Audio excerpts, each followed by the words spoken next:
వక్రతుండ మహాకాయ కోటి సూర్య సమప్రభా నిర్విఘ్నం కురు మే దేవ సర్వకార్యేషు సర్వదా.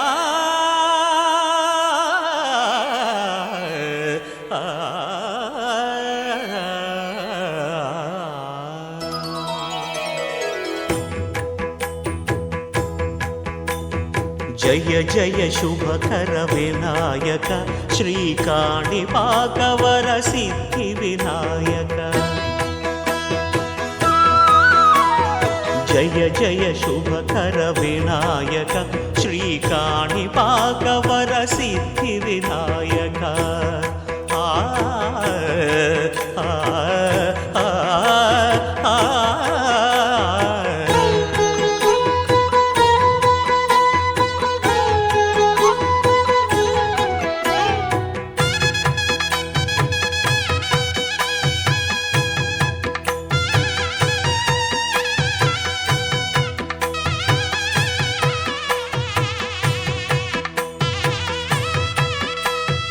బాహుదా నదీ తీరములోన బావిలోన వెలసిన దేవ మహిలో జనులకు మహిమలు చాటి ఇహ పరముల నిడు మహానుభావ.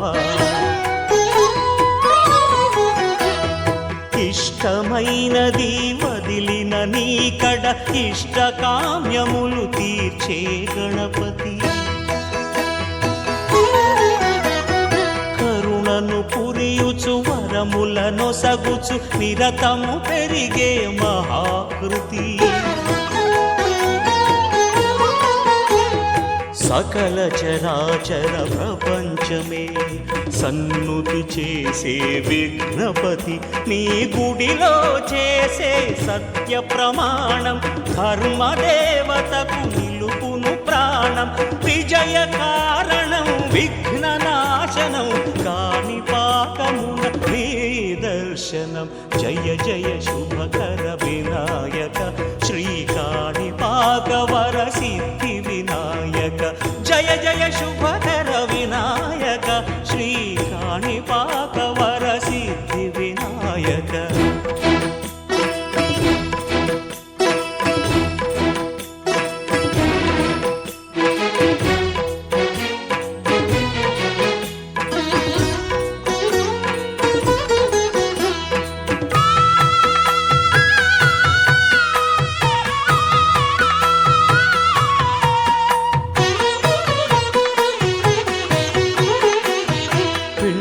బొమ్మవై ప్రతిభ చూపి బ్రహ్మాండ నాయకుడి వైరావు.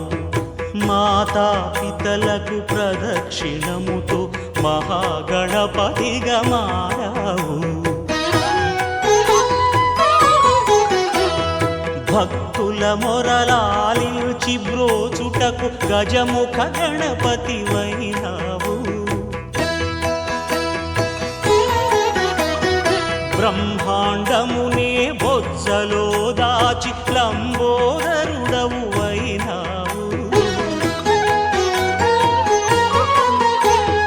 లాభము శుభము కీర్తిని పూర్వక లక్ష్మీ గణపతి వైనావు. వేద పురాణములకి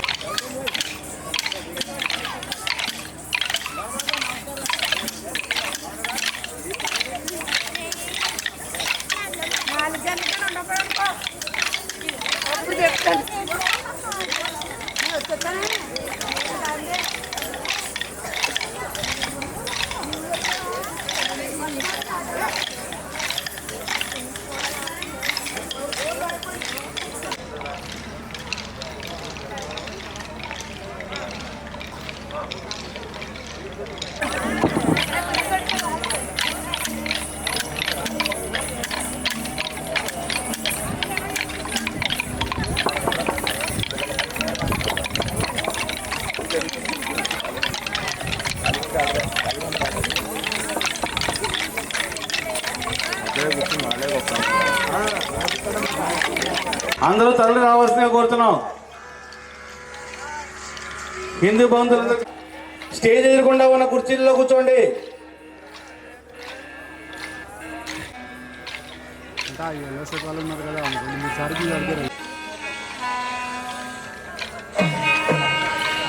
అమ్మా అక్కడ ఉన్న మగవారు కూడా ఎలక్ట్రానిక్ మీడియా, ప్రింట్ మీడియా వాళ్ళందరినీ ఎదురు రావాల్సిందిగా కోరుతున్నాం.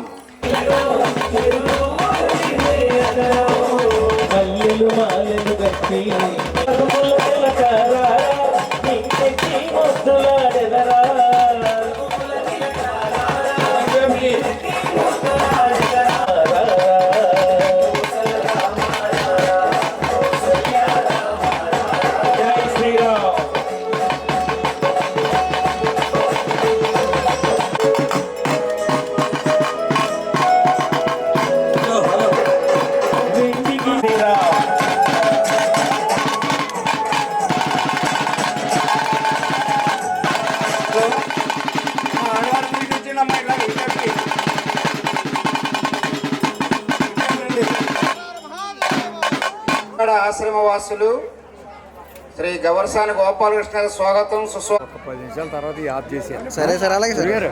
Okay bye.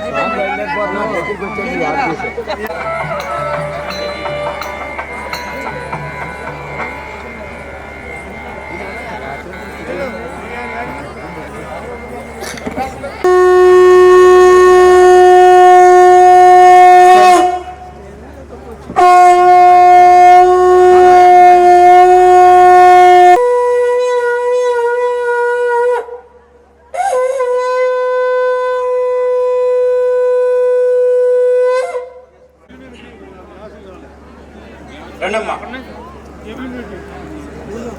మన ఆరోగ్య పంపించాలి. దయచేసి ఎవరి సీట్లో వారు కూర్చోండి.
వినరో భాగ్యము విష్ణు కథ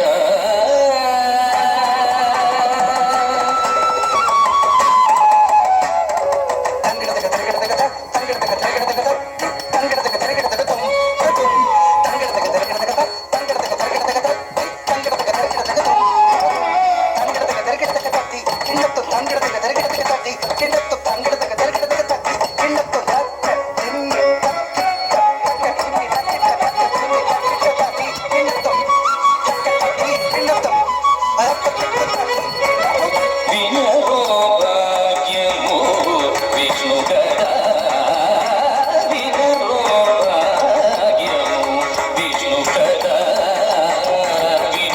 వినువరితిలో విష్ణు కథ వినరో భాగ్యము వినరో భాగ్యము విష్ణు కథ వినురో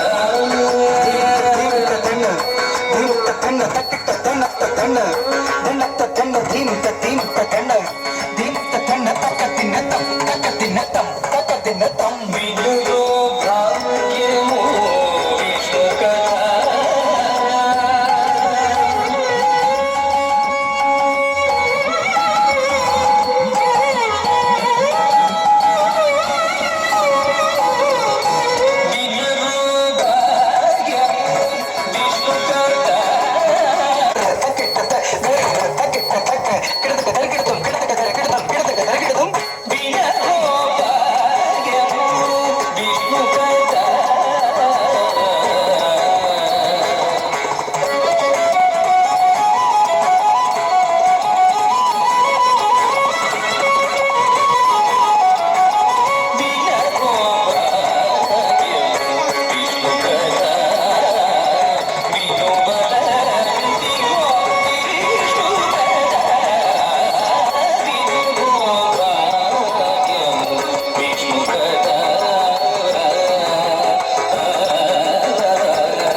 మరి ఈరోజు మహిళా అధ్యక్షురాలు, మహిళా వక్త అయినటువంటి ప్రముఖ ఆధ్యాత్మిక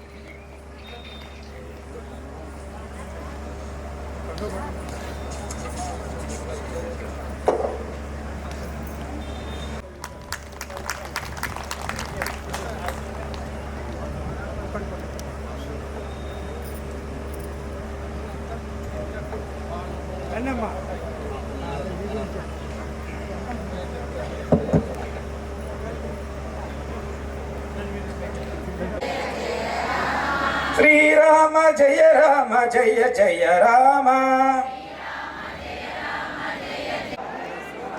ఆ చివరి చెప్తా. జై శ్రీరామ్, జై జై నంద, జై జై నంద, జై జై నంద. ఒక్క చోటికి వస్తుంది అంటున్నా.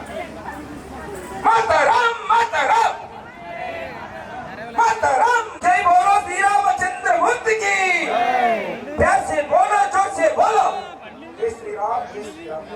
मातरम मातरम मातरम मातरम मातरम मातरम मातरम. రెండు చేతుల పైకి చెప్పాలి. మాతరం మాతరం మాతరం మాతరం. వందే వందే వందే వందే వందే వందే వందే వందే వందే. సీట్లు ఉన్నాయి ఖాళీగా ఉండే చోట కూడా బాగోదు. అందరూ లోపలికి రండి అమ్మా.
శ్రీరామ జయ రామ జయ జయ రామ. శ్రీరామ జయ రామ జయ జయ రామ. శ్రీరామ జయ రామ జయ జయ రామ. శ్రీరామ జయ రామ జయ జయ రామ. మన హిందూ ధర్మ రథసారథి, రాష్ట్రీయ హిందూ సేన వ్యవస్థాపకులు, గోమాత రక్ష. జై శ్రీరామ్. ఎవరు నిలబడొద్దండి, ఎవరి ప్లేస్ వాళ్ళు కూర్చున్నా దయచేసి సభా మర్యాదను కాపాడుదాం.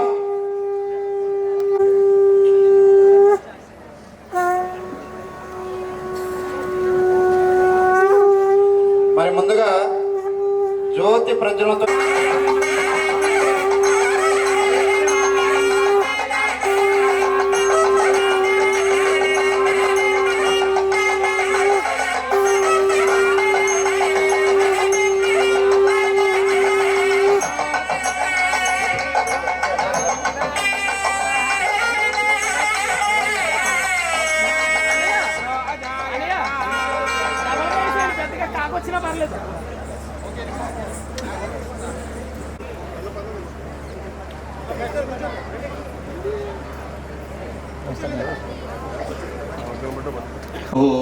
భూతేషు మాతృరూపేణ సంస్థితా నమస్తస్యై నమస్తస్యై నమస్తస్యై నమో నమః. యా దేవీ సర్వభూతేషు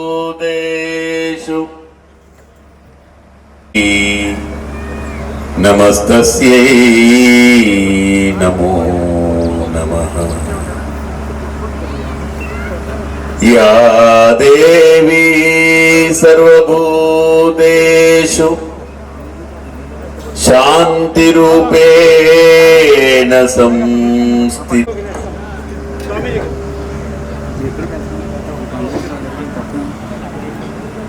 అనంతరం కాలం పూర్తి చేసుకున్నటువంటి సందర్భంగా రాష్ట్రాలు ఎప్పుడూ తాత్కాలికమే, వ్యవస్థలు కూడా కొంతకాలం వరకు ఉంటాయి. కానీ అలాగనే శ్రీకృష్ణుడు శరీరాన్ని వదిలాడు, రాముడు శరీరాన్ని వదిలాడు, రమణ మహర్షి శరీరాన్ని వదిలారు. వీళ్ళందరూ దేహాన్ని విడిచిపెట్టారు. కానీ వాళ్ళు వాళ్ళ దేహాన్ని ఎలా చూస్తారంటే, మనం ఎలాగైతే ఒక బట్టని కప్పుకొని కూర్చున్నామో, ఇప్పుడు ఇది వేసుకున్న బట్ట మళ్ళీ రాత్రి వెళ్ళి స్నానం చేసేటప్పుడు ఎలా విప్పేస్తామో, కానీ గృహాతి నరోపరాణి, మనం రోజుకి ఒకసారి ఎలా బట్ట మారుస్తామో జీవుడు కూడా జీవితానికి ఒక బట్ట మారుస్తూ ఉంటాడు. ఒక్కొక్క జీవితానికి ఒక్కొక్క బట్ట.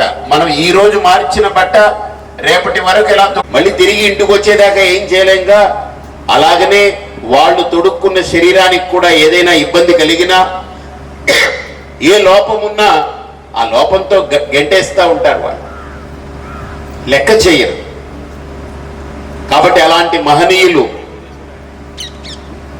ఎందరో ఈ భారతదేశంలో పుట్టి తపస్సు చేసి త్యాగం చేసి మనకు హిందూ సనాతన ధర్మాన్ని చాలా సూక్ష్మంగా ఒక 5 అంశాలుగా చెప్పేశారు. మన గీత మొట్టమొదటిది భగవద్గీత,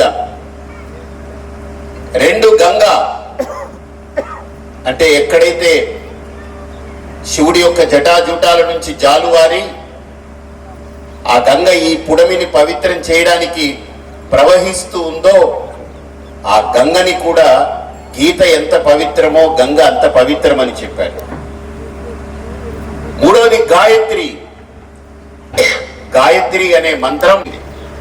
ఇక 5లో 3 వచ్చాయండి, ఇంక మిగతా 2 ఏమిటి? ఈ 2 కూడా మనం నిరంతరం చేయాల్సింది. గీత రోజుకు 1 శ్లోకం చదవండి, 1 శ్లోకం చాలు. ఆ 1 శ్లోకాన్ని అర్థంతో చదివి ఆ అర్థమేంటో తెలుసుకోగలిగితే సహజంగా ఒక 2 సంవత్సరాల్లో గీత మొత్తం అవుతుంది. రోజుకు 1 శ్లోకం చదివితే 2 సంవత్సరాల్లో మనకు భగవద్గీత ఒక మోస్తరుగా మనకు అవగాహనకు వస్తుంది.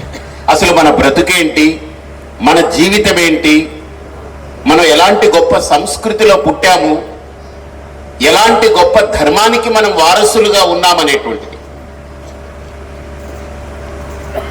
మన భగవద్గీత అనే గ్రంథం ఏదో వారంలో 1 రోజు చూసే గ్రంథం కాదు సుమా. ప్రతిరోజు 1 శ్లోకాన్ని మీరు అధ్యయనం చేయండి. 1 శ్లోకం అద్భుతమైనటువంటి అర్థాన్ని ఇస్తుంది. మన జీవితాన్ని మలుపు తిప్పేటువంటి అద్భుతమైన గ్రంథం భగవద్గీత. అందుకని అన్నారు, గీత సుగీత కర్తవ్య కిం అన్యైః శాస్త్ర విస్తరైః యా స్వయం పద్మనాభస్య ముఖ పద్మాద్ వినిసృత. అంటే స్వయంగా మనం భాగవతం చాలా గొప్పది అనుకుంటాం, రామాయణం గొప్పదనుకుంటాం, భారతం గొప్పదనుకుంటాం. భారతం ఎందుకు గొప్పది అనంటే అక్కడ పరమాత్ముడు శ్రీకృష్ణుడు ఉన్నాడు కాబట్టి. భాగవతం ఎందుకు గొప్పది అనంటే పరమాత్ముడు శ్రీకృష్ణుడు ఉన్నాడు కాబట్టి. కానీ ఆయన గురించి చెప్పినటువంటి గ్రంథాలంత గొప్పవైతే ఆయనే సాక్షాత్తు ముఖం విప్పి చెప్పినటువంటి భగవద్గీత ఇంకెంత గొప్పదై ఉండాలి చెప్పండి. ఆయన గురించి మాట్లాడిన గ్రంథాలే మనం చాలా గొప్ప అనుకుంటున్నాం, కానీ ఆయనే ఇప్పుడు నా గురించి మీరు గొప్ప అనుకుంటున్నారు కదా, ఇప్పుడు నేను చెప్పబోయే అంశాలు ఇంకెంత గొప్పగా ఉంటాయో ఆలోచించండి అని చెప్పినటువంటి సందేశం ఇచ్చినటువంటి గొప్ప గ్రంథం భగవద్గీత. అందుకనే అన్నారు గీత సుగీత కర్తవ్య కిం అన్యైః శాస్త్ర విస్తరైః. మన భారతీయ వాంగ్మయాల్లో 4 వేదాలు, 6 శాస్త్రాలు, ఉపవేదాలు, 18 పురాణాలు, ఉపపురాణాలు, ఉపోప పురాణాలు, ఆగమాలు, కావ్యాలు, నాటకాలు, అలంకారాలు, ఇతిహాసము, ఇలా మనం లెక్కగడుతూ వెళితే అఖండమైనటువంటి అనంతమైన వాంగ్మయాలతో నిండి ఉన్నటువంటి గొప్ప సంస్కృతి భారతీయ సంస్కృతి. అవన్నీ మనం చదవాలంటే చాలా కష్టం, మనకు అర్థం అవ్వాలంటే ఇంకా కష్టం. దాన్ని చెప్పేవాళ్ళు అరుదు, దాన్ని మనం వినాలనుకున్న సమయం చాలా అరుదుగా ఉంది. కాబట్టి మనకన్నారు కిం అన్యైః శాస్త్ర విస్తరైః. అన్ని రకాలుగా విస్తరించినటువంటి ఇంత వాంగ్మయాలని మనం చదవలేం కాబట్టి అన్నింటినీ దగ్గరకు చేర్చి పిండి వడగట్టి ఇలా పిండితే ఏదైతే అమృత బిందువు మనకు పడుతుందో గీత గంగోదకం పీత్వా పునర్జన్మన విద్యతే అని. అలాంటి గీత యొక్క ఒక్క అమృతం, ఒక్క చుక్క మనం తాగగలిగితే, మీకు సింపుల్గా ధర్మం గురించి చెప్తున్నా. నేనేదో పెద్ద ఉపన్యాసం చెప్పడానికి రాలేదు. నాది భగవద్గీత మీద విన్నారు, ఉపనిషత్తుల మీద విన్నారు, పురాణం మీద, ఒకటి కాదు అన్ని అంశాల మీద మాట్లాడాం.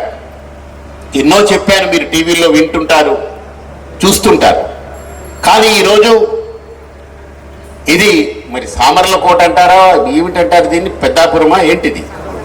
సామర్లకోటే. ఓకే, ఇక్కడికి నేను వచ్చాను అని అంటే ఇంకొక 10 నిమిషాల్లో నేను వేరే ఊరు వెళ్ళిపోవాలి. ఇప్పుడు ఈ 10 నిమిషాల్లో మీకు చెప్పబోయే అంశం మీ జీవితంలో ఒక గొప్ప ఆలోచనకు తెరలేపేది కావాలి. మీ జీవితంలో ఒక గొప్ప ఆచరణకు ఇది ఒక నాంది పలకాలి. ఏదో విన్నాము, చాలా బాగుంది అని చప్పట్లు కొట్టాము, లేదా వాళ్ళు పట్టుకుని తిట్టాము, ఆ మతాన్ని తిట్టాము, ఈ మతాన్ని తిట్టాము, లేకపోతే నా మతం గొప్పదని చెప్పుకునే ప్రయత్నంలో వాళ్ళు పట్టుకుని తిట్టాము, వీళ్ళు పట్టుకుని తిట్టాం కాదు. మనం ఎంత గొప్పవాళ్ళమో, మన దగ్గర ఎంత గొప్ప నిధి ఉందో దాన్ని తెలుసుకుని దాన్ని మనం ఇంటికి పట్టుకెళ్ళి ప్రతినిత్యము దాన్ని మననం చేసుకుంటూ దాంట్లో బ్రతకగలిగితే అదే హిందూ ధర్మము. అంతేగాని రోడ్డును బడి కొట్టుకోవడం, తిట్టుకోవడం కాదు హిందూ ధర్మం అంటే. వీధిలోకి ఎక్కి కాట్ర కుక్కల్లాగా అరుచుకోవడం కాదు హిందూ ధర్మం అంటే. సనాతన ధర్మం అంటే గడప లోపలే కులం, గడప దాటితే హిందువులం అనేటువంటి ఒక నినాదం నేను 2017లో తీసుకొస్తే ఈరోజు ఆంధ్ర రాష్ట్రంలో ప్రతి ఒక్కరి గుండెల్లో నాటుకుంది ఆ నినాదం. ఆ రోజు ఆలోచించాను, ఇన్ని కులాలుగా విభజింపబడ్డ ఈ హిందూ ధర్మంలో ఏకాత్మత ఎలా వస్తుంది అనేటువంటిది. అలా ఆలోచించగా నాలో పుట్టినటువంటి ఆ వాక్యం రాష్ట్రీయ హిందూ సేన అనేటువంటి దాన్ని ఆవిర్భావ సభలో నారాయణఖేడ్లో ఒక నినాదంతో మనం ఆత్మీయ భావాన్ని కలిగించాలి. కులము ఏదైనా పర్వాలేదు, మనమందరం హిందువులుగా బ్రతుకుదాం, ఆ కులాలని గౌరవించాలి. ఎక్కడ గడప లోపలే కులం, గడప దాటితే హిందువులం. ఒక్కసారి గడప దాటి బయటకు వచ్చామా, నువ్వెవరు అని అడిగితే రెడ్డి, కాపు, కమ్మ, యానాది, మంగలి, చాకలి, కుమ్మరి, బ్రాహ్మడు, రాజు, వైశ్యులు లేదా కంసాలి, అది ఇది కాదు, హిందువులమని చెప్పుకోగలగాలి. ఆ ఏకాత్మత రావాలి, ఆ ఆలోచన పుట్టాలి. అది ఒక గుడికెళ్ళినా మనం హిందువులనే ఆలోచన రావాలి. మనం ఎక్కడ తిరుగుతున్నా మనం హిందువులమనే ఆలోచన రావాలి. మీ ఇంట్లోకి వచ్చారా, నేను హిందువుని, కానీ నా కుటుంబము, నా పూర్వీకులు, నా తల్లిదండ్రులు, నా పెద్దలందరూ కూడా నాకు ఇచ్చినటువంటి కొన్ని గౌరవపూర్వకమైన, మర్యాదపూర్వకమైనటువంటి కొన్ని వంశ ఆచారాలు, నా కులానికి చెందినటువంటి ఆచారాలు ధర్మాలని నేను పాటించి తీరాల్సిందే. అందులో కాంప్రమైజ్ అవ్వడానికి ఎవరికి అవకాశం లేదు. అది బ్రాహ్మణుడికి ఎలా ఉందో, క్షత్రియుడికి ఎలా ఉందో, వైశ్యుడికి ఎలా ఉందో, రెడ్డికి ఉంటుంది, కమ్మకి ఉంటుంది, కాపుకి ఉంటుంది, మంగలికి ఉంటుంది, చాకలికి ఉంటుంది, కుమ్మరికి ఉంటుంది, కమ్మరికి ఉంటుంది, వడ్డెరికి ఉంటుంది, యనాదికి ఉంటుంది, మాదికి ఉంటుంది, మాలకి ఉంటుంది. అలాగనే కొండ ప్రాంతంలో బ్రతికేటువంటి గిరి పుత్రులకి పుత్రికలకు కూడా ఉంటుంది. ప్రతి ఒక్కరికి వాళ్ళ వాళ్ళ కులము, వాళ్ళ వంశము, వాళ్ళ యొక్క పూర్వీకుల నుంచి ఆచారాలు అలా దిగి వస్తున్నాయి. దాన్ని మనం ఎక్కడ కూడా అమర్యాద చేయకూడదు. దాన్ని అగౌరవపరిచే హక్కు ఈ భూమి మీద ఏ వ్యక్తికి లేదు. అలాగని నా గడపకే పరిమితమైనటువంటి నా కులాన్నో నా ధర్మాన్నో తీసుకొచ్చి సమాజం మీద రుద్ది నేను గొప్ప, నా కులమే గొప్ప, నా ధర్మమే గొప్ప అనేటువంటి మీసం మెలేసేటువంటి ఆ దురహంకార పూర్వకమైనటువంటి చర్యలు కూడా పనికిరాదు. నీ కులం నీ గడప లోపలే పెట్టు. బయటికి వస్తే ఒక గుణంతో బయటికి రా. ఏంటి, నేను హిందువుననే గుణంతో బయటికి రా. గడప లోపల ఉన్నప్పుడు కులంతో గుణంతో ఉండు. గడప దాటి బయటకు వచ్చిన తర్వాత ఒక గుణంతో బయటికి రా. ఏంటా గుణం? సద్గుణం. హిందూ అనే సద్గుణం. కాబట్టి ఈ అంశాన్ని మనం దృష్టిలో పెట్టుకుని ఈరోజు మనం మరొక 6-7 నిమిషాల్లో నేను పూర్తి చేస్తాను. ఈ 7 నిమిషాల్లో నేను చెప్పబోయే అంశాలు మీకు చాలా కీలకమైంది. మొట్టమొదటిది గీత. ఏమక్కర్లేదు, మీకు నోరు తిరగకపోయినా ఏమీ ఇబ్బంది లేదు. నోరు తిరగకపోయినా నష్టం లేదు. ఆ భగవద్గీతని ప్రతిరోజు ఒక శ్లోకాన్ని మీరు పఠించండి. శ్లోకాన్ని పఠించడం అంటే శ్లోకాన్ని చదువుకోవడం కాదు. శ్లోకాన్ని చదివి దాని క్రింద ఇచ్చినటువంటి అర్థాన్ని, లేదా ఆ అర్థాన్ని ఇంకా బాగా అర్థం చేయించగలిగేటువంటి ఎక్కడ వ్యాఖ్యానం దొరికితే దాన్ని వినండి. అలా ప్రతి శ్లోకానికి దాని యొక్క వ్యాఖ్యానము, దాని అర్థాన్ని కనుక మనం మననం చేసుకోగలిగితే 2 సంవత్సరాల్లో నువ్వు ఎందుకు హిందువుగా పుట్టావు, ఆ హిందుత్వంలో ఏం గొప్పతనం ఉంది, ఆ హిందుత్వం నీకు ఏం నేర్పుతుంది అనేటువంటిది ఒక అద్భుతమైన ఘట్టం నీ జీవితంలో ఆవిష్కారం అవుతుంది. అలాగనే ప్రతినిత్యము గంగని తీర్థం తీసుకోవడం, ఆ గంగమ్మని ప్రతినిత్యము స్మరించి ఎవరైతే నిరంతరము గంగాపానం చేస్తారో, ఆ గంగా తీర్థాన్ని సేవిస్తారో వాడు హిందూ, అనుమానమే లేదు. గీత గంగాచ గాయత్రి. గాయత్రి మాతని ఎవరైతే ఈ భారతదేశంలో పుట్టిన ప్రతి భారతీయుడు ఆ గాయత్రి అమ్మవారి అనుగ్రహాన్ని పొందితే, ఆ గాయత్రి దేవత యొక్క అనుగ్రహాన్ని పొందితే వాడికి బుద్ధి అనేటువంటిది వికసిస్తుంది. అంతేకాదు ఇక మిగతా 2 అంశాలు ఏంటి? గోమాత గురవస్తద. 4వ అంశం గోమాత. అంటే మన గోమాత కోసరం మనం ఎంత దూరమైనా వెళ్ళి నిలబడగలిగే ప్రయత్నానికి మనం కార్యం చుట్టాలి. మన గోమాత మీద చెయ్యి ఎవరు వేయకుండా మనం కాపాడుకోగలగాలి. గోమాత అనేటువంటిది 3 కోటి దేవతలు కొలువు తీరినటువంటి ఆలయం. దేవాలయంలో ఒక్క దేవుడే ఉంటాడు. శివాలయానికి వెళితే ఏ దేవుడు ఉంటాడు చెప్పండి? రాముడు అక్కడ కనపడతాడా? అయోధ్యలో రామాలయంలోకి వెళ్తే ఎవరుంటారు? రాముడు. అక్కడ శివుడు ఉండడుగా. అలాగనే అయినవెల్లికి వెళ్ళామనుకోండి, అక్కడ గుడిలో ఎవరుంటారు? వినాయకుడు ఉంటాడు. అక్కడ వెంకటేశ్వర స్వామి ఉంటారా?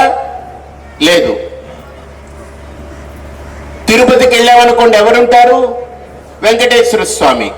అక్కడ కృష్ణుడు ఉండడు కదా. మధురో బృందావనమో వెళ్ళామనుకోండి, అక్కడ ఎవరుంటారు? ఉడిపిలో కృష్ణుడు ఉంటారు. కానీ నాకు ఒక కోరిక కలిగింది. నేను 3 కోటి దేవతల్ని ఒకే దేవాలయంలో చూడాలి, 3 కోటి దేవతల్ని ఒక్క చోట చూడాలి అనుకున్నప్పుడు నా ఋషి నాకు చెప్పారు, దేవాలయంలో ఒక్క దేవుడే ఉంటాడు, గో ఆలయంలో 3 కోటి దేవతలు ఉంటారు. గోవు అనే ఆలయంలో, గోవు అనే శరీరంలో 3 కోటి దేవతలు నివసిస్తుంటారు.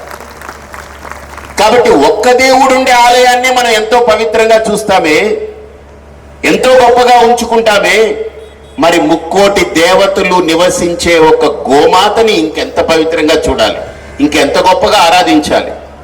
నేను ఈరోజు ఇలా ఉన్నాను అని అంటే దానికి కారణం, మీరు శ్రీపీఠానికి వస్తే గోవుల్ని నన్ను మా అమ్మ ఎలా కని ఎంత ప్రేమించిందో అంత ప్రేమతో ఆ గోవులు నన్ను పలకరిస్తూ ఉంటాయి. నేను దాన్ని బిడ్డలాగా దాని దగ్గరికి వెళ్ళి వాటిని పలకరిస్తూ ఉంటాను.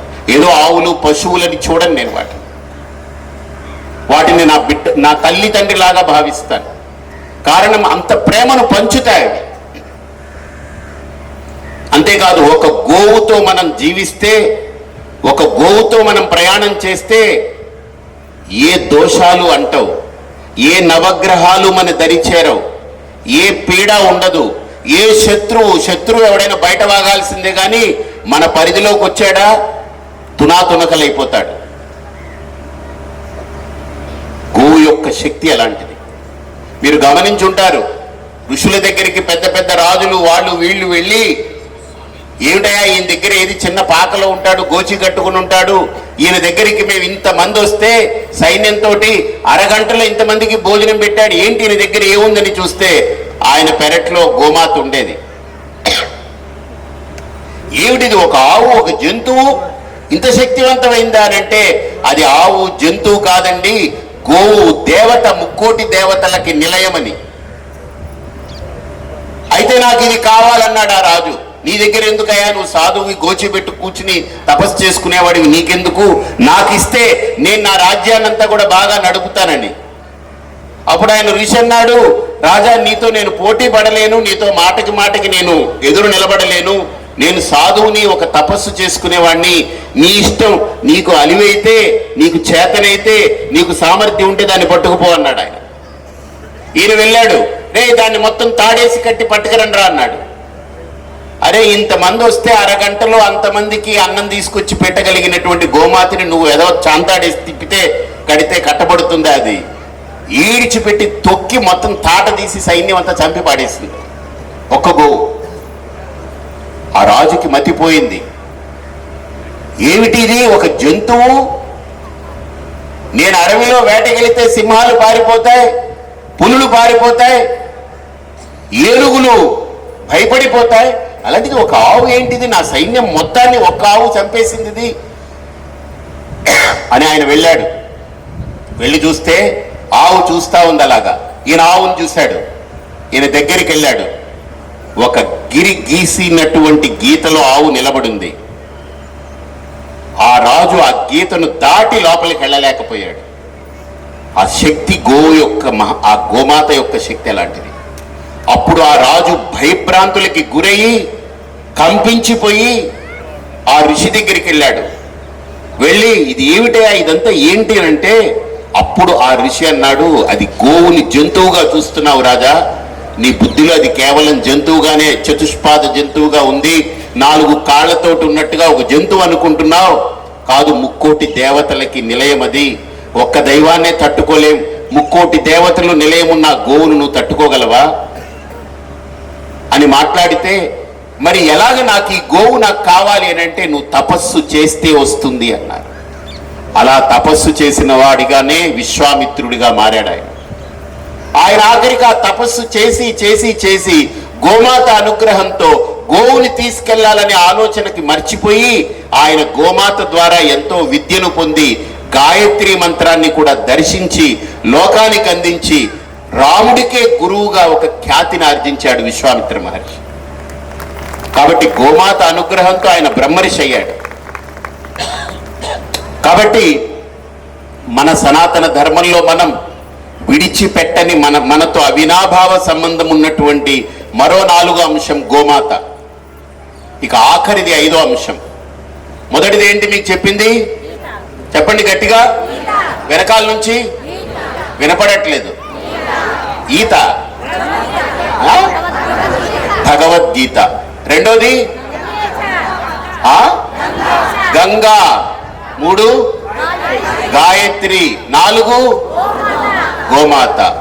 గీత చెప్పండి, గంగాచ, గంగాచే కాదు, గంగాచ, గాయత్రి, గోమాత, గురవస్తదా అంటే గురువు. ఇక ఆఖరిది ఐదవది గురువు. ఒక గురువుని మనం పట్టుకోగలిగితే, గురువు అని అంటే మనకు బరువు కాకూడదు, మనల్ని తీసుకెళ్ళి ఏ గోతిలో దింపేవాడు కాకూడదు. గురువు అని అంటే మనకు సరైన బాట వేయగలిగిన వాడు, సరైన మాటతో బాటను వేయగలిగిన వాడు.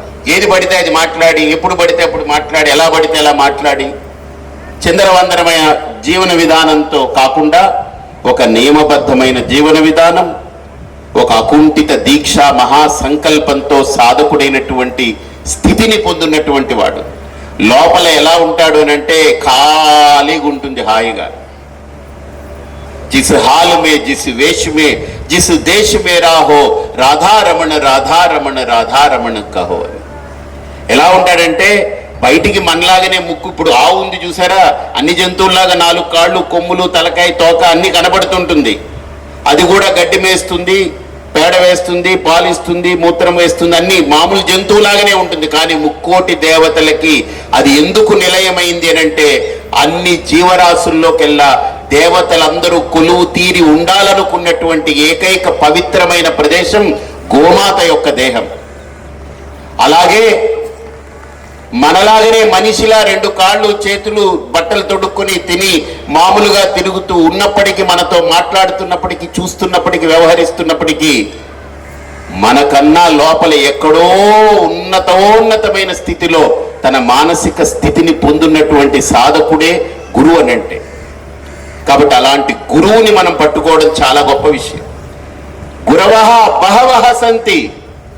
మన పెద్దలు అన్నారు, గురువులు బోల్డ్ మంది వీధికొకళ్ళు పుట్టగొడుగుల్లాగా నేను గురువు అంటారు. ఇంకా వీలైతే మనం బస్ స్టాండ్లో నిలబడితే గురువు అగ్గిపెట్టి ఇవ్వు అని అడుగుతాడు పక్కన ఇంకోటి, వాడు కూడా గురువే. గురువు టైం ఎంత అయింది అంటాడు, వాడు గురువే. టైం చెప్పేవాడు గురువే, అగ్గిపెట్టించేవాడు గురువే. అదే న్యూస్ పేపర్ అడిగి తీసుకుంటే గురువు పేపర్ ఇస్తావా అని అంటే అది గురువే.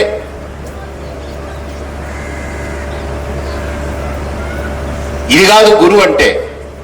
గురువు అని అంటే ఎవరైతే మన జీవితాన్ని మలుపు తిప్పి మనకొక మార్గాన్ని ఇచ్చి, ఆ మార్గంలో ఎక్కడికి మనం చేరాలో, మనం చేరాల్సిన గమ్యాన్ని మనకు చూపి నడిపించగలిగే యోగ్యమైనటువంటి వ్యక్తి. అలాంటి యోగ్యమైన వ్యక్తి దగ్గరికి మనం వెళుతున్నాము అని అంటే మనలో కూడా యోగ్యతను పెంచుకోగలగాలి. లేకపోతే ఎలా ఉంటుందనంటే, వర్షం పడుతుంది, బండరాయి మీద పడింది అనుకోండి, కొంతసేపు తడితడిగా ఉంటుంది, ఆ తర్వాత సూర్యుడు రాగానే ఆరిపోతుంది, ఉపయోగం ఏం లేదు. అదే నీరు పంట పొలంలో పడింది అనుకోండి, వర్షపు నీరు ధాన్య రూపంలో బయటకు వస్తుంది. బండ మీద పడితే ఏది మొలవదు, అదే పంట పొలంలో పడితే పంట చేతికి అందుతుంది. కాబట్టి అలాగనే గురువు అనేటువంటి ఒక మహాతత్వం దగ్గర, ఆ శక్తి మూర్తి దగ్గర మనం వెళ్ళినప్పుడు మనలో ఆ యోగ్యత ఉండాలి. మనం ఏదో తిన్నాము, ఉన్నాము, కాలక్షేపం చేస్తున్నాము, ఏదో బతుకుతున్నాము, వెళ్ళాము, ఏదోలా ఆయన గొప్పోర్లే, ఏదో వచ్చారులే, మాట్లాడారులే అనుకుంటే ఇది కూడా అన్నిటితో పాటు నలుగురితో నారాయణ, గుంపులో గోవింద అన్నట్టు ఉంటుంది. అది కాదు. కాబట్టి ఆ గురువు అనేటువంటి ఆ అంశంతో మనం ముడిపడి మన జీవితాన్ని నడపగలగాలి. కాబట్టి మనకు హిందూ ధర్మం ఇచ్చినటువంటి 5 అంశాలు ఒకసారి చెప్పండి. గీత, గంగాచ, గాయత్రి, గోమాత, గురవస్తదా. ఈ 5 కూడా ఈ పంచదేవతలని నిత్యము ఎవరైతే స్మరిస్తారో, ఈ పంచదేవతలతో నిత్యము ఎవరైతే అనుసంధానమై ఉంటారో, ఈ పంచదేవతలతో ఎవరైతే నిత్యము వాళ్ళు ఉపాసన చేస్తూ ఉంటారో, పునర్జన్మ న విద్యతే, వాడే హిందువు, వాడే యథార్థమైనటువంటి సనాతన ధర్మాన్ని తెలుసుకున్నవాడు, ఆచరించినవాడు, తరించినవాడు, వాడే భారతీయుడు. అందుకే భా, రా, తా అనే 3 అక్షరాలకు అర్థం. భా అంటే ఎవరైతే 5 అంశాలని గ్రహించాడో, గుర్తించాడో వాడు. రా అంటే ఎవడైతే దాన్ని గుర్తించి దాంట్లో రమించాడో వాడు. ఎవడైతే ఆ రమించి తరించాడో వాడు. భా, రా, తా. భా అంటే గుర్తించినవాడు, రా అంటే దాంట్లో రమించినవాడు, తా అంటే తరించినవాడు. కాబట్టి ఈరోజు మీరు గుర్తించారని అనుకుంటున్నా, కానీ ఈ క్షణం నుంచి మీరు రమించడం మొదలు పెట్టాలి. దాంట్లో ఆ తర్వాత తరింపడం అనేటువంటి స్థాయికి వస్తే అప్పుడు మీరు భారతీయులు. అంతేగాని ఊరికి నేను భారతీయుడిని, నేను హిందువుని అనుకుంటే ఉత్తుత్తి మాటలు మనం మాట్లాడుకోవడం వల్ల ఏం ఉపయోగం లేదు. కాబట్టి ఇవి ఆచరణలో పెట్టి వీటిని ఆచరించి తరించే ప్రయత్నం చేద్దాం. నాకు దారి విడిచిపెడితే నేను కూడా తొందరగా అక్కడికి వెళ్ళి వాళ్ళ దగ్గర చేరుకునే ప్రయత్నం చేస్తాను. స్వస్తి. అందరూ ఒక్కసారి నిలబడండి. ఒక్క నిమిషం. మీరు చెప్తే నేను చేయమంటారా, నేను చెప్తే మీరు చేయంటారా? మీరు చెప్తే నేనంటా, లేదు నేను చెప్తే గంగా మాతాకి, గాయత్రి మాతకు, గోమాతకి, సకల గురువులకు, భారత్ మాతకి వందే వందే వందే వందే వందే వందే వందే వందే భారత్ మాతాకి. మనందరం స్వచ్ఛమైన, అచ్చమైన, నిఖార్సైన హిందువు. గట్టిగా సింగిల్ గా చెప్పండి, మొత్తం చెప్పక్కర్లే. గీత గీత గీత గీత. రెండోది ఏంటి చెప్పండి? రెండోది మళ్ళీ ఇంకోసారి, మరొక్కసారి, ఆఖరిసారి. మూడోది ఏంటి? మళ్ళీ తటపటాయించారు, మళ్ళీ సర్దుకున్నారు. చెప్పండి. రెండోసారి, మూడోసారి, నాలుగోసారి, ఐదోసారి, ఆరోసారి, ఏడోసారి, 8, 9, 10, 11. ఆ తర్వాత నాలుగోది ఒక్కొక్కసారి. మరో రామ శ్రీరామ జయ రామ జయ జయ రామ శ్రీరామ జయ రామ జయ జయ రామ శ్రీరామ జయ రామ జయ జయ రామ శ్రీరామ జయ రామ జయ జయ రామ శ్రీరామ జయ. ఈ మహత్కరంలో హిందూ బంధువులందరికీ భాగ్యస్వామిని కోరుకుంటూ దేశవ్యాప్తంగా సుమారు లక్ష హిందువులు సమ్మేళనం ఏర్పాటు చేయడమైంది. ఈ హిందూ సమ్మేళనానికి శ్రీ బసల పద్మరాఘవరావు గారు ఎండి 7 హిల్స్ పేపర్ మిల్ ముఖ్యవేత్త ఆంధ్రప్రదేశ్ ప్రచార శుభమస్తు షాపింగ్ మాల్ అధినేత గౌరవ సభ అధ్యక్షుడు అధ్యక్షులందరికీ నా ఉదయపూర్వక నమస్కారం. శ్రీ శ్రద్ధ భక్తి వీడియో వాళ్ళ సామాన్యాలు నాశనం తర్వాత వ్యాధులు వచ్చారు, వచ్చారు, ఆశ్రయం ఇచ్చారు, పాస్టులు వచ్చారు, ఆశ్రయం ఇచ్చారు.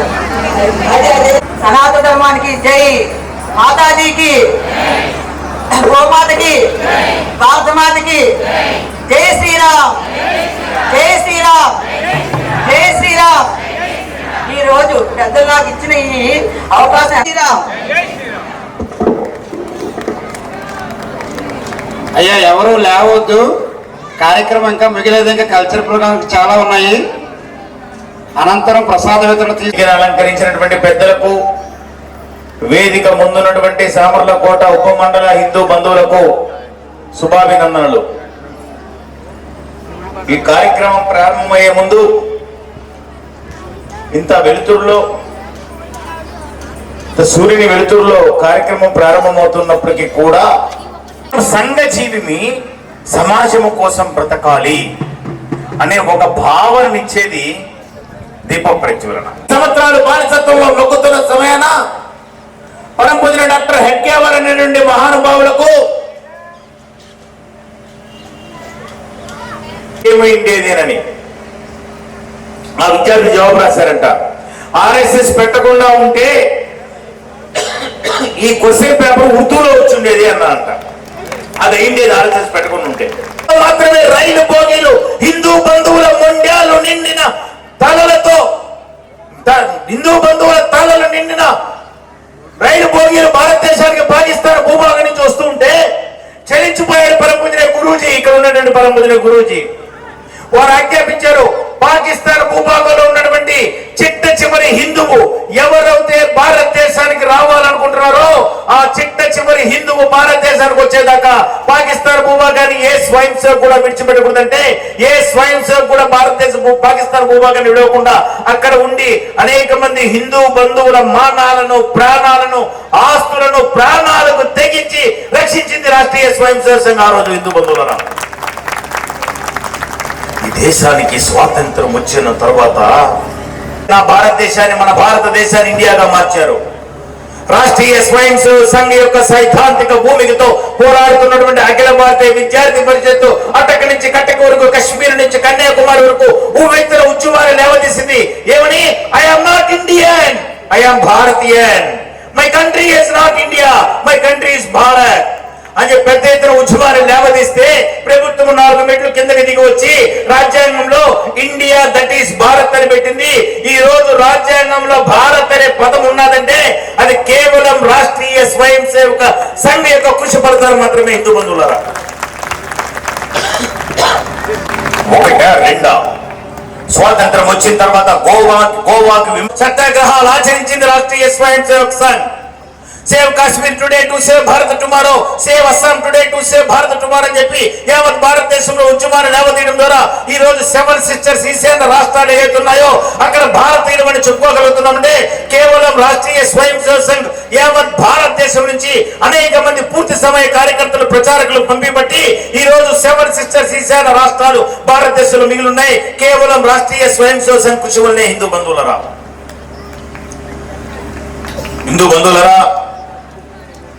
విశ్వ హిందూ పరిషత్తు ఆవిర్భావ సభలో ఒకే వేదిక పైన అన్ని రకాల నిలువునామాలు, అడ్డనామాలు, ద్వైతము, అద్వైతము, స్వయము, వైష్ణవము, పీఠాధిపతులు, మఠాధిపతులు అందరూ కలిసి ఉడిపి పీఠం నుంచి పిలుపునిచ్చారు. ఏమనిచ్చారు? నా హిందూ పతితో భవత్, ఏ హిందువు కూడా పతితులు కాదు, మనమందరము భరతమాత బిడ్డలమని చెప్పి స్వామీజీల దగ్గర పిలుపునిచ్చారు. అందరము బంధువులమే. భారతదేశంలో తిప్పుతూ రామ మందిర నిర్మాణ ఉద్యమం కోసం బీజం పడింది. ఆనాటి సరసంఘ చాలక పరంపూజన బాలాసాహెబ్ దేవరస్ గారు అన్నారు, మీరు రామ మందిర ఉద్యమాన్ని నెత్తినేసుకుంటున్నాం, మనం 500 సంవత్సరాల పోరాటం, మనం విజయం సాధించలేదు. ఇటువంటి పురాణాలు, కథలు అసలు జరగలేదు. కాబట్టి అక్కడ రామసేతు లేదు. నలుడు, నీలుడనే ఇంజనీర్లు వానర సైన్యంతో సహాయంతో, ఉడత జీవి యొక్క చిన్న జీవైన ఉడత సహాయంతో, సాక్షాత్తు శ్రీరామచంద్రుడు స్వహస్తాలతో బ్రిడ్జి నిర్మాణం చేస్తే రావణ సంహారం కోసం దుర్మార్గమైన ప్రభుత్వం అసలు రాముడే లేడు, రామాయణమే లేదు, పగలగొట్టేయండి ఆ రామసేతు అంటే రాష్ట్రీయ స్వయం సేవక సంఘ ఉద్యమాన్ని లేవదీసింది. రామసేతు పరిరక్షణ సమితి పేరుతో రామసేతును కాపాడబడింది. ఈ రోజు రామసేతు ఉన్నదనంటే కేవలం రాష్ట్రీయ స్వయం సేవక సంఘ ఉద్యమం వల్ల మాత్రమే. మిత్రులారా, అమర్నాథ్ భూముల కోసం పోరాటం సాధించాం. చైనా యుద్ధంలో దురదృష్టవశాత్తు ఓడిపోయి సమాజం అంతా నైరాశ్యంలో ఉన్నప్పుడు సమాజంలో చైతన్యాన్ని రగిల్చేదాని కోసం ప్రతి ఇంటి నుంచి ఒక్కొక్క రూపాయి వసూలు చేసి ఎక్కడైతే స్వామి వివేకానందుడు దీక్ష పూనాడో ఆ కన్యాకుమారిలో ఈ రోజు వివేకానంద శిలా స్మారకం ఉన్నదంటే రాష్ట్రీయ స్వయం సేవక సంఘ యొక్క సంకల్పం వల్లనే. హిందూ బంధువులారా, ఇట్లా ఒకటా రెండా? చైనా యుద్ధ సమయంలో, పాకిస్తాన్ యుద్ధ సమయంలో మన సైన్యానికి ఆహారం ఇచ్చేదానికి, ఆయుధాలు ఇచ్చేదానికి, రన్వేని శుభ్రం చేసేదానికి, ఢిల్లీలో ట్రాఫిక్ ని కంట్రోల్ చేసేదానికి ఏం చేయాలో అర్థం కాక కేంద్ర ప్రభుత్వం రాష్ట్రీయ స్వయం సేవక సంఘ ఢిల్లీ కార్యాలయాన్ని తలుపు తడితే రాత్రి 11 గంటలకి తలుపు తట్టి, అయ్యా RSS కార్యకర్తలు కావాలి. దేనికి కావాలయ్యా? దేనికి కావాలంటే యుద్ధ విమానాలు దిగేదానికి రన్వేని శుభ్రం చేయాలి, యుద్ధంలో ఉన్నటువంటి సైనికులకి ఆహారాన్ని ఇవ్వాలి, యుద్ధంలో ఉన్నటువంటి సైనికులకి ఆయుధాలను ఇవ్వాలి, కాబట్టి మీరు కావాలి, మీ కార్యకర్తలు కావాలి అన్నారు. ఆనాటి సంఘచాలక అన్నట్ట, ఢిల్లీ సంఘచాలక గారు ఎంతమంది కావాలి, ఎన్ని గంటలకు కావాలి అని. ఉదయానికి 5 గంటలకు అలా కావాలి, రాత్రి 11 గంటలకు చెప్పి ఎంతమంది కావాలి? 700 మంది కావాలి. 1700 మంది వస్తే మీకు ఇబ్బంది అని అడిగారంట. నేను అడిగేది రేపు ఉదయం 5 గంటలకు అన్నంట. నేను చెప్పేది కూడా రేపు ఉదయం 5 గంటలకేను మేము రెడీ అన్నారు. పక్క రోజు ఉదయానికి 1700 మంది స్వయం సేవకులు యుద్ధ భూమికి వెళ్లి ఆయుధాలు ఇచ్చారు, ఆహారాన్ని ఇచ్చారు, అక్కడ రన్వేని శుభ్రం చేశారు.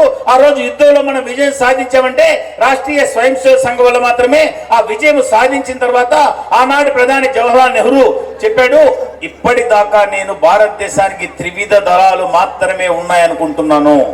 ఇప్పుడే తెలిసింది భారతదేశానికి చతుర్థ దళం ఉన్నది, అదే రాష్ట్రీయ స్వయం సేవక్ సంఘం.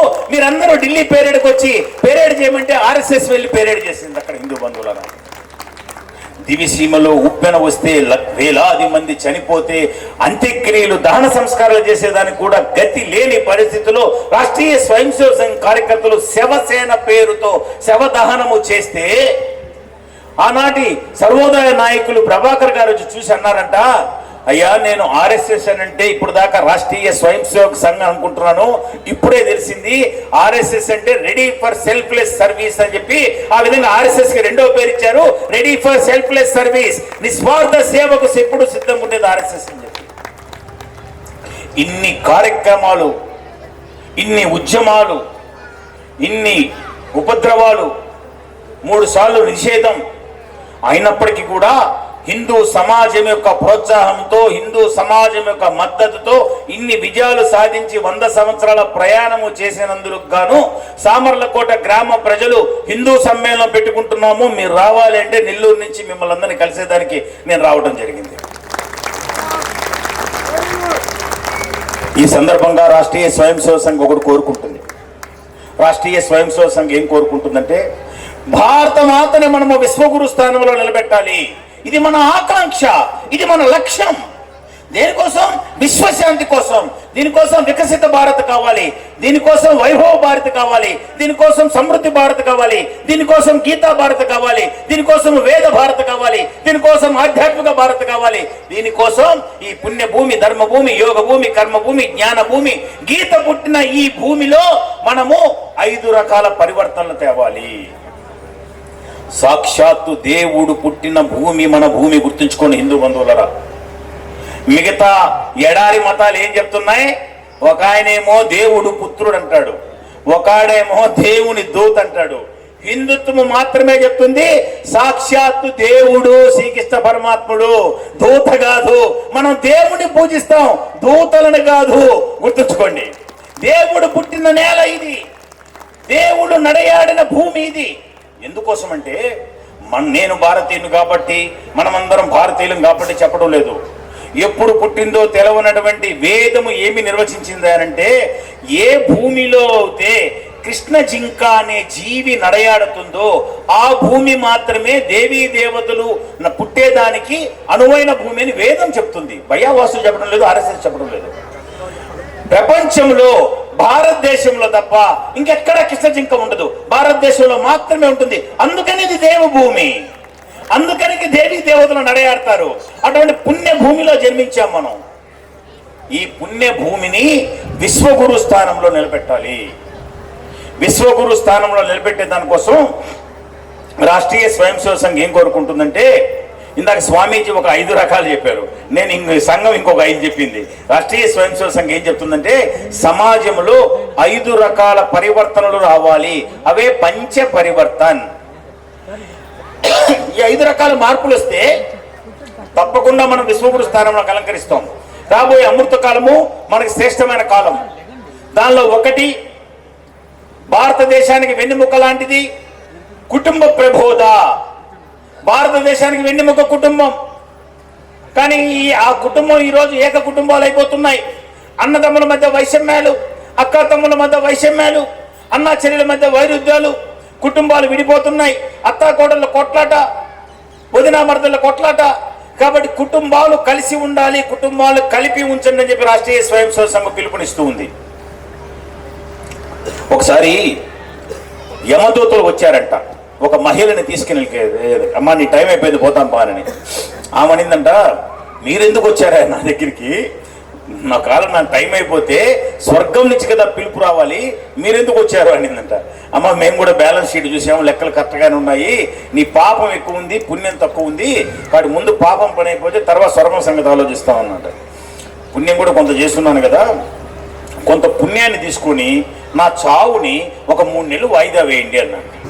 సరే ఎట్లా పుణ్యం ఇచ్చేస్తుంది కదా అని చెప్పి పుణ్యాన్ని తీసుకొని ఒక 3 నెలలు వాయిదా వేశారు చావు. 3 నెలల తర్వాత వచ్చారు, ఇంకొంచెం పుణ్యం తీసుకొని 6 నెలలు అడిగింది. సరే వెళ్ళారు, ఇంకొంచెం పుణ్యం తీసుకొని 9 నెలలు ఇవ్వండి అనేది. అమ్మ ఇట్లా నువ్వు పెంచుకుంటూ పోతే మమ్మల్ని ఉద్యోగం నుంచి తీసేస్తారు, సరే కారణమైనా చెప్పు, ఎందుకు నువ్వు చావును వాయిదా వేయమంటున్నావు? ముందేమో 3 నెలలంటివి, 6 నెలలంటివి, 9 నెలలంటివి, ఇప్పుడు మళ్ళీ వస్తే మళ్ళీ వాయిదా అంటున్నావు, అసలు ఎందుకు అని అన్నంట. ఆ మహాతల్లి అనిందంట, అయ్యా ఆడదే ఆధారం సీరియల్ అయిపోతుంది అనుకున్నాను, అది అయిపోలేదే, కాంగానే వచ్చేస్తాను నీతో అని. కుటుంబాలకి ఆధారమైనటువంటి ఆడదే ఆధారం సీరియల్లో ఉన్నది. కుటుంబానికి వెన్నెముక లాంటి మగవాడి పరిస్థితి ఎలా ఉన్నదంటే ధనమే ఆధారం, ధనమే సర్వస్వం. ఒక సందర్భంలో ఒక కొడుకు వచ్చి అడిగాడంట, 10 సంవత్సరాల పిల్లగాడు తండ్రిని, నాన్నగారు మీరు గంటకి ఎంత సంపాదిస్తారని. ఈయన రొమ్ము విరుచుకొని చెప్పారంట, నేను గంటకు 1000 రూపాయలు సంపాదిస్తాను. అమ్మా, గంటకు 1000 రూపాయలు సంపాదిస్తావా? నాకు 500 ఇవ్వన్నా అంటే. 10 ఏళ్ళ పిల్లోడు నువ్వేం చేసుకుంటావంటే, 1000 సంపాదిస్తావు కదా, నేను ఎప్పుడు అడగలే కదా, ఒక 500 నాకు అర్జెంట్ అవసరం, 500 ఇవ్వనండి. సరే ఎందుకు అడిగారో బిడ్డ అని 500 ఇచ్చాడు. వీడు ఆనందంగా తన అల్మేరా తీసి, అల్మేరలో ఉండిని పగల కొట్టి దానిలో 500 నాన్నగారు ఇచ్చారు. 500 1000 రూపాయలు కలిపి తిరిగి నాన్నగారికి ఇచ్చి, నాన్నగారు మీ 1000 మీకు ఇస్తున్నాను, రేపు నా పుట్టినరోజయ్యా, 1 గంట నాతో గడపవయ్యా అన్నాడంట. తండ్రి ఏమో డబ్బులయ్యావా, తల్లి ఏమో ఆడదే ఆధారం, కుటుంబాలు గాలికి. కాబట్టి తల్లులారా, కుటుంబాలని కాపాడవలసిన బాధ్యత మీ పైన ఉన్నది. మనకు చెప్పే రామాయణ మహాభారతాలు కేవలం పురాణ గ్రంథాలు కాదు, అది వ్యక్తిత్వ వికాస గ్రంథాలు. గుర్తుంచుకోండి, అవి వ్యక్తిత్వ వికాస గ్రంథాలు, కుటుంబాలను నిలబెట్టే గ్రంథాలు రామాయణ మహాభారతాలు అంటే. అవి కేవలం పురాణ గ్రంథాలు మాత్రమే కాదు. చూడండి, రామాయణంలో రావణాసురుడు అంతిమ దశలో ఉన్నాడంట. ఎవరో వచ్చి వెలిగాడంట, రావణ ఎందుకయ్యా ఓడిపోయావు నువ్వు? రాముడు కన్నా బలవంతుడివి, రాముడు కన్నా ఆయుధాలు ఉన్నాయి, రాముడు కన్నా సైన్యం ఉంది, రాముడు కన్నా డబ్బు ఉంది, రాముడు కన్నా జ్ఞానం ఉంది, బ్రహ్మజ్ఞానివి. రాముడు నీ స్థలానికి వచ్చాడు, నువ్వు ఆయన స్థలానికి పోలేదు. అయినా ఎందుకయ్యా నువ్వు ఓడిపోయావు, రాముడు గెలుస్తున్నాడు అంటే రావణాసురుడు అన్నంట, ఎందుకంటే నా తమ్ముడు నా దగ్గర లేడు, తన తమ్ముడు తన దగ్గర ఉన్నాడు కాబట్టి తను గెలిచాడు, నేను ఓడిపోయాను అన్నట. అది రామాయణం మనకు చెప్తుండేది. అన్నదమ్ములు కలిసి ఉంటే ఎటువంటి యుద్ధాలని గెలుస్తాం, అది రామాయణం మనకు చెప్తున్నది. మర్చిపోయాము రామాయణాన్ని మర్చిపోయాము. రామాయణాన్ని ఆ దృష్టికోణంతో చదవటం లేదు. రాముడు దిగులుగా ఉన్నాడంట. ఎవరో నగలు తీసుకొని వచ్చి, అయ్యా రామయ్య, సీతమ్మ తల్లి నగలేమో చూడయ్యా, దీన్ని బట్టి ఎవరు తీసుకోపోయాడు, ఎటుపక్క పోయింది ఆ తల్లిని మనం గుర్తించగలము, ఈ నగలు దారెమ్మడి చిక్కినాయి. కొడుకు ఇంకొంచెం లోతుకు పోయాడు. చూడండి, శివుడి వాహనం ఏందండి? నంది. పార్వతి వాహనం పులి లేదా సింహం. అడవిలో ఈ 2 ఎదురు పెడితే ఒక్క క్షణం వదులుతుంది, పులి కానీ సింహం కానీ నందినే తినిపడేస్తుంది. కానీ 2 కలిసిమెలిసి ఒక ఇంట్లో ఉంటున్నాయి. శివుడి మెడలో నాగాభరణం, కొడుకు వాహనం మూషికము, మరో కొడుకు వాహనం నెమలి, 3 అని చెప్పి అన్నయ్య విమర్శించుకుంటూ విడిపోవటమా? శివుడి కుటుంబాన్ని ఆదర్శంగా తీసుకొని, శ్రీరాముడి జీవితాన్ని ఆదర్శంగా తీసుకొని భారతదేశానికి ఆయువు పట్టు లాంటి కుటుంబాలు కలిసిమెలిసి ఉండడమా? మనం ఆలోచించుకోవాలి. మన కుటుంబాలను కాపాడుకోవాలి. కుటుంబాలను కాపాడుకునే దానికోసం మంగళ సంవాదం జరగాలి మన కుటుంబాల్లో. వారానికి ఒక్కసారైనా మనం మా కుటుంబంలో ఉండే సభ్యులు అందరం కలిసి సెల్ ఫోన్లు పక్కన పెట్టి కలిసిమెలిసి కల్పిస్తే ఫలితం ఉంటుంది. ఆ వైషమ్యాలు పారద్రోలి మనం అంతా కలిసిమెలిసి ఉండాలని చెప్పి, అదే సామాజిక సమరసత. 2వది RSS కోరుకుంటుంది. 3వది పర్యావరణ పరిరక్షణ. జై శ్రీరామ్, జై హింద్. థ్యాంక్ యూ భయవాస గారు. మీ ఉత్తేజకరమైనటువంటి విశ్లేషణ సంభాషణ, మీ శీతాకాలంలో చలికాలంలో కూడా మీరు బాగా సభను వేడెక్కించారు. మంచి కృష్ణాశ్రమ వ్యవస్థాపకులు గురువారి నుంచి వచ్చారు, ఆయనకి చిరు సత్కారం చేస్తాను అని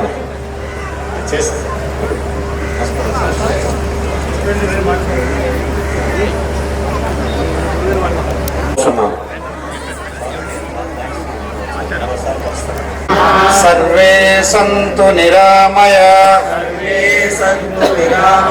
సర్వే భద్రాణి పశ్యంతు, మా కచ్చిత్ దుఃఖ భాగ్ భవేత్. ఓం శాంతి శాంతి శాంతి.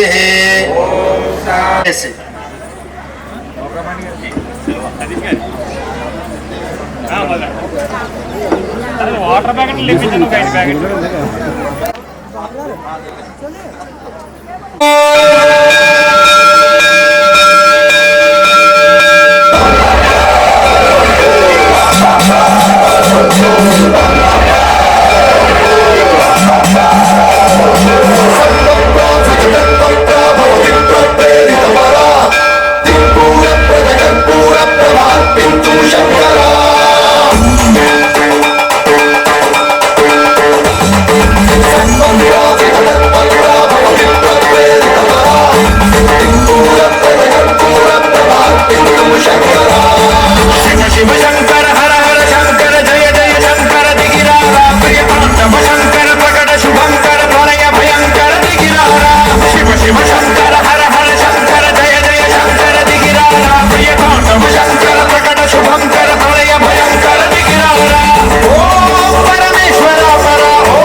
చాలు చల్లవింకా గంగ వెర్రులు తెలుసు దూకు ఇంకా దూకవే ఆకాశ గంగా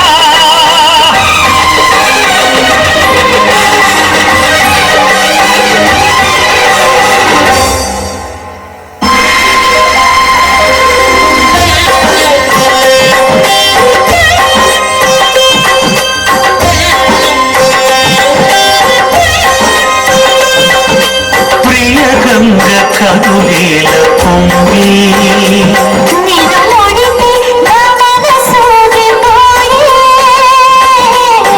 ఆహ్వానం శివరంగ ప్రేమాను రావే శివ శిరచారిణి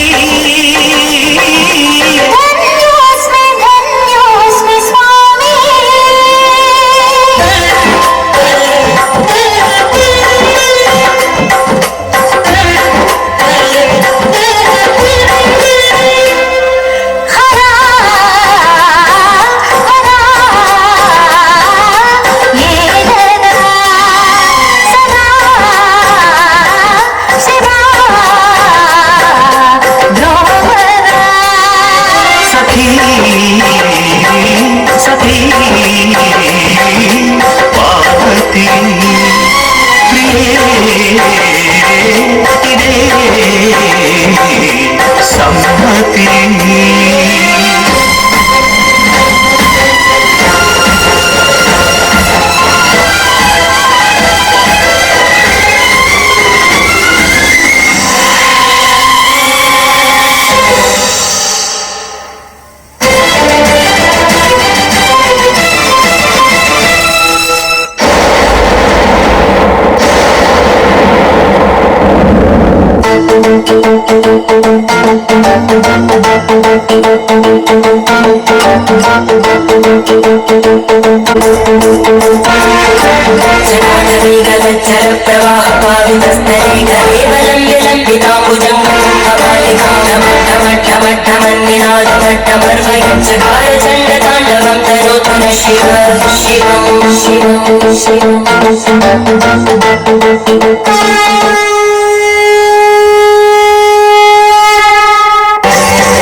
బహుమతి ప్రదానోత్సవం జరపబడుతుందండి.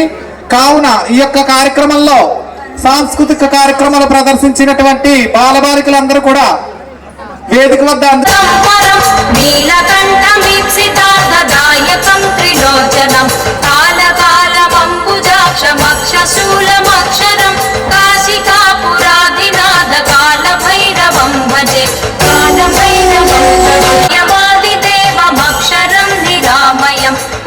విక్రమం ప్రభుం విచిత్ర తాండవ ప్రియం కాశికాపురాధినాథ కాల భైరవం భజే.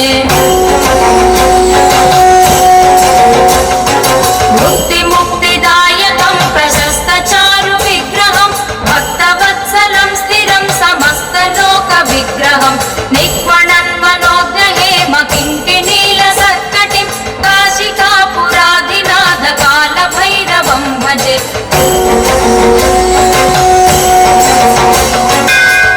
ధర్మసేతుపాలకం స్వధర్మ మార్గనాశకం కర్మపాశమోచకం సుశర్మదాయకం విభుం స్వర్ణవర్ణ కేశపాశ శోభితాంగ నిర్మలం కాశికాపురాధినాథ కాల భైరవం భజే. రత్నపాదుకా ప్రభావి రామపాదయుగ్మకం నిత్యమద్వితీయమిష్ట దైవతం నిరంజనం మృత్యుదర్పనాశనం करालदंशभूषणं काशिकापुराधिनाथ कालभैरवं भजे. अट्टहास भिन्न पद्मजाण्डकोश सन्ततिं दृष्टिपात नष्ट पापजालमुग्र शासनम् अष्टसिद्धिदायकं कपालमालिकाधरं काशिकापुराधिनाथ कालभैरवं भजे. भूतसङ्गनायकं विशालकीर्तिदायकं काशीवासि लोकपुण्यपापशोधकं विभुं नीतिमार्गकोविदं पुरातनं जगत्पतिं काशिकापुराधिनाथ कालभैरवं भजे.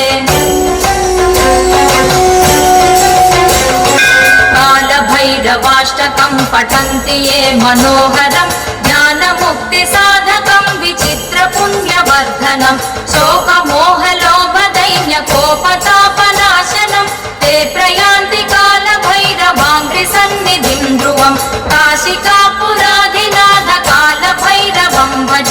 काशिकापुराधिनाथ कालभैरवं भजे कालभैरवं भजे कालभैरवं भजे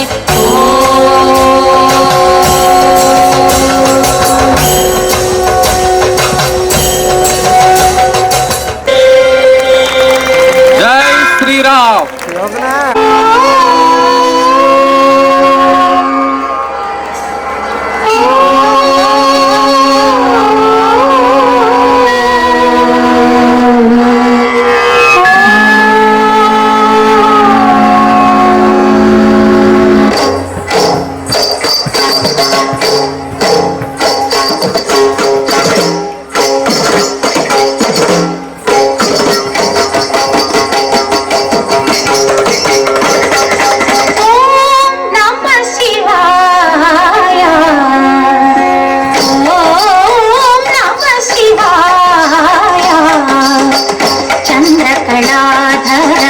सहृदया चंद्रकलाधर सहृदया सांद्रकला पूर्णोदय लय निलया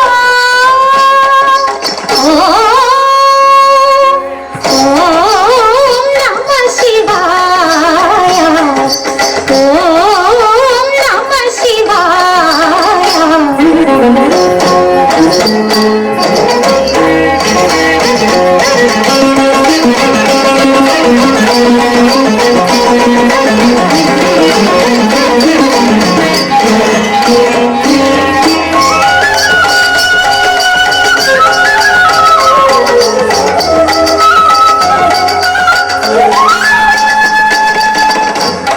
పంచభూతములు ముఖ పంచకమై ఆరు ఋతువులు ఆహార్యములై పంచభూతములు ముఖ పంచకమై ఆరు ఋతువులు ఆహార్యములై ప్రకృతి పార్వతి నీతో నడచిన ఏడు అడుగులే సరసప్రకమై సగమదని సగమ మదని సగమ దగమ సస నీగా మగసని దమగస నీ తృప్పులే అటు అష్టదిక్కులై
కూడా మత మార్పిడికి గురి కాకుండా వారు వంశపారంపర్యంగా వచ్చేటటువంటి వృత్తినే కూడా ఎంతో మక్కువతో చేస్తూ హిందూ సమాజంలోంచి వేరే మతాలకి తరలిపో సనాతన ధర్మాన్ని పాటిస్తూ ఆయన మన సామలకోటలోని నాయకుడిగా గుర్తు చేస్తా. సామలకు ఆ నాన్నగారు కూడా పెద్ద విద్వాంసులండి, ముసలి గారు అని చెప్పి ఉండేవారండి. వాళ్ళు వారసత్వం చేస్తూ సామలకోట బీరేశ్వరం గుళ్ళో కూడా ఆయన వాళ్ళ అబ్బాయి అందరూ కూడా ఈ మంగళ వాయిద్యాలు వాయిస్తారు అన్నమాట. దాని గుర్తింపుగా ఈ రోజు ప్రసన్న రామవారి చేతుల మీద ఈ ఆయన శిక్షణ తీరు అందుకు సార్ బంగారు లావణ్య గారు అంటే పారిశుద్ధ కార్యక్రమాలు మనకు ఏమున్నా లేకపోతే ఆనందం ఉంటుంది అన్నమాట. ఈ విధంగా ఈ సభలో వీళ్ళకి సత్కరిస్తుందిగా కూర్చోరు.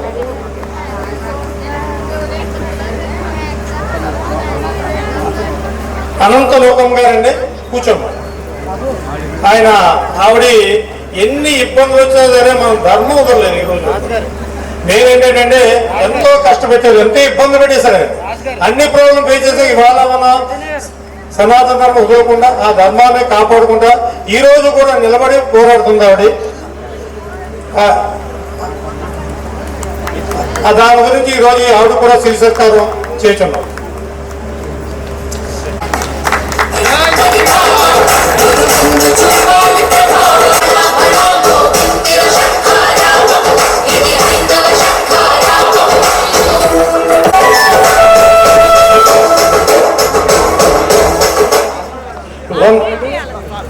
వందన సమర్పణ ఎలక్ట్రానిక్ మీడియా వాళ్ళు, ప్రింట్ మీడియా వాళ్ళు, పత్రికా విలేకరులు, పోలీసు వారు, మా కార్యకర్తలు, ఆర్ఎస్ఎస్ కానివ్వండి, స్వయం సేవా కార్యకర్తలు, మీకు అందరూ వచ్చి ఈ సభను విజయవంతం చేశారు. జై హింద్.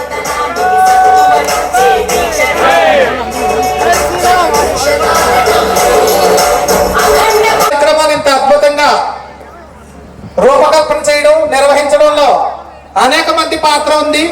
ప్రతి ఒక్కరు వారి శక్తానుసారం కష్టపడి మనకెంతో గర్వకారణం. ఈ యొక్క కార్యక్రమంలో శ్రమించిన ప్రతి ఒక్క కార్యకర్తకి కూడా ప్రత్యేక ధన్యవాదాలు తెలుపుతూ భారతమాని ప్రతి ఒక్కరు కూడా తన స్వధర్మం కోసం, దేశం కోసం, ధర్మం కోసం ఎంతో కొంత సమయాన్ని వెచ్చించి మన సనాతన ధర్మాన్ని మనం ఎరుగడి తరానికి అందించే విధంగా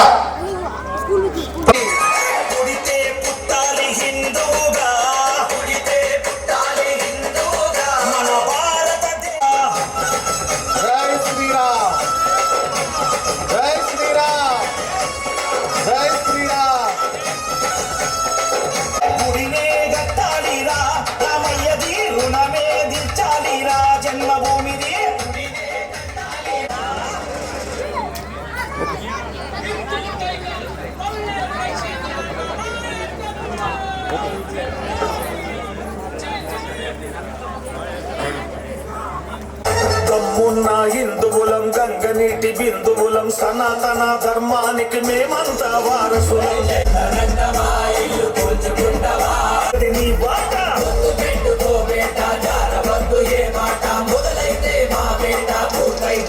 బాట చంద్రగొడ్డలి పట్టిన పరశురామాంశాలం, అసుర తలలు పెంచేటి భద్రకాళి భక్తులం. చంద్రగొడ్డలి పట్టిన పరశురామాంశాలం, అసుర తలలు పెంచేటి భద్రకాళి భక్తులం. దమ్మున్నా అరే దమ్మున్నా దమ్మున్నా హిందూ ఇంటి పైన ఎగరేసి చెబుతున్నా మేమంతా హిందువులం. దమ్మున్నా అరే దమ్మున్నా దమ్మున్నా హిందువులం, గంగనీటి బిందువులం, సనాతన ధర్మానికి మేమంతా వారసులం. సనాతన ధర్మానికి మేమంతా వారసులం. ఓకే. జై శ్రీరామ్. ఇంకా కార్యకర్తలు ఎవరైనా కింద ఉంటే వేదిక మీదకి రావాల్సిందిగా కోరుతున్నారండి. లంబితాంబుజంగ తుంగ మాలికాం డమడ్డమడ్డమడ్డమన్నినాథ పడ్డమర్వయ చకార చండ తాండవం తనోతు శివ శివం. జటాకటాహ సంభ్రమ భ్రమన్నిలింప నిర్జరి విలోల వీచి వల్లరి విరాజమాన మూర్ధని దగద్దగద్దగజ్వలల్లలాట పట్ట పావకి కిశోర చంద్రశేఖరే రతి ప్రతిక్షణం మమ. ధరాధరేంద్ర నందిని విలాస బంధు బంధురస్ఫురద్దిగంత సంతతి ప్రమోదమాన మానసే కృపా కటాక్ష ధోరణి నిరుద్ధరుద్ధరాపది పదముఖి మదాంధ సింధురస్ఫురత్వ గుత్తరీయ మేధురే మనో వినోదమద్భుతం వివర్తు భూతవద్ద సహస్రలోచన ప్రభుత్య శేషలేఖ శేఖర ప్రసూల ధూళి ధోరణి విదూసరాంగ్రి పీఠ భూభుజంగ రాజమాలయాని బత్త జాట జూటక శియై చిరాయ జాయతం చకోర బంధు శేఖర లలాట చత్వర జ్వలర్త నంజయ స్ఫులింగ బాని పీత పంచసాయకం నమన్నిలింపనాయక్ సుధామయూకలేకయా విరాజమాన శేఖరం మహాకపాలి సంపదే శిరోజటాలమస్తున్ కరాల పాల పట్టిక తగత్తగత్తగజ్వలి రుచి ప్రబద్ధ కందర్ స్వరచ్చిదం పురచ్చిదం భవచ్చిదం మకచ్చిదం గజచ్చిదాంతగచ్చిదం తమంత కచ్చిదం భజ్ అగర్వ సర్వ మంగళ కదా కదంబ మంజరీ రస ప్రవాహ మాధురి విజృంభనా మధువ్రతం స్మరాంతకం పురాంతకం భవాంతకం మకాంతకం గజాంతకాంతకాంతకం తమంతకాంతకం భజే జయత్వద భ్రమద్భుజంగమస్వసద్ వినిత్క్రమక్రమస్ఫురత్కరాల ఫాలహవ్యం దిమిద్దిమిద్దిమిధ్వనం మృదం. శ్రీరామ్ పిట్ట కొంచెం కోతగనం అన్నట్టుగా సనాతన ధర్మాన్ని నిత్యం ప్రతినిత్యం అవలంబిస్తూ మరి చక్కటి శివతాండవాన్ని ఆలాపన చేసిన చిన్నారికి ఆయుషేవేంద్రియే ప్రతిదిష్టతి.